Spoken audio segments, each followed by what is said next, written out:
Barkada to present this award. Okay, singer of NDRC. This award goes to Joanna.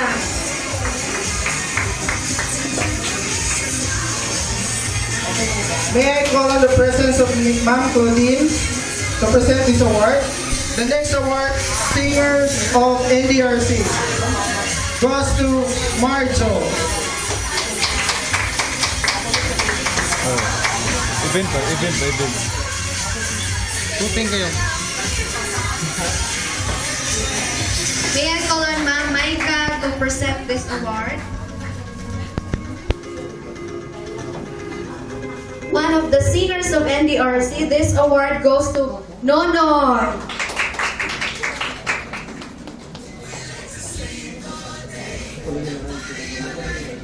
Congratulations, Nonoy.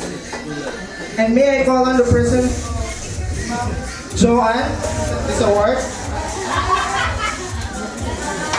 And also Sir Len Delita. The next is at the same time goes to Grover.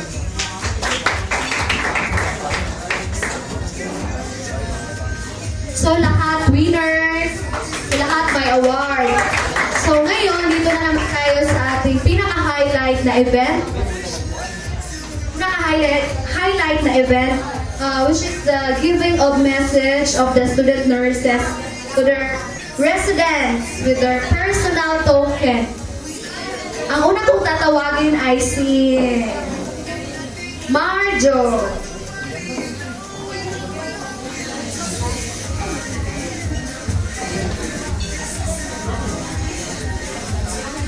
Okay, so ako yung student nurse ni Marjo at si Ma'am Queen.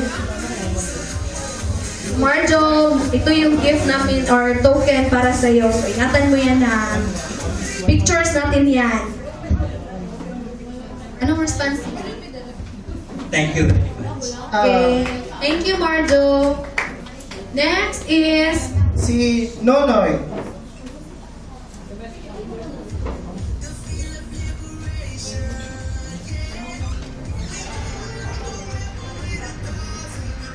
Okay, Nonoy, ito ang token ko sa iyo.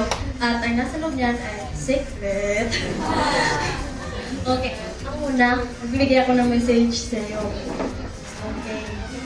Unang kita ko pa lang talaga kay Nonoy, natakot na talaga ako as in, kung paano, na June. Pero sa katagalan ng activity, nasabi ko talaga si Nonoy, napaka-likot. As in, pero nagpa-participate siya sa lahat ng mga activity namin at yun, na-enjoy ko na rin ang saya dahil at na somehow na-attach na rin ako kay Nonoy kasi yun lang, masasabi ko, napaka-participative and cooperative ni Nonoy kahit pa iba-iba kadalasan ng ugali, nagpa-participate siya sometimes hindi naman. Pero ngayon, hindi niya kami na-disappoint kasi nag-participate talaga siya. So, Nonoy, we will miss you. Thank you. You are welcome. Thank you. You are welcome. okay, thank you, Ma'am Cherry and Nonoy. Next naman ay si Chris.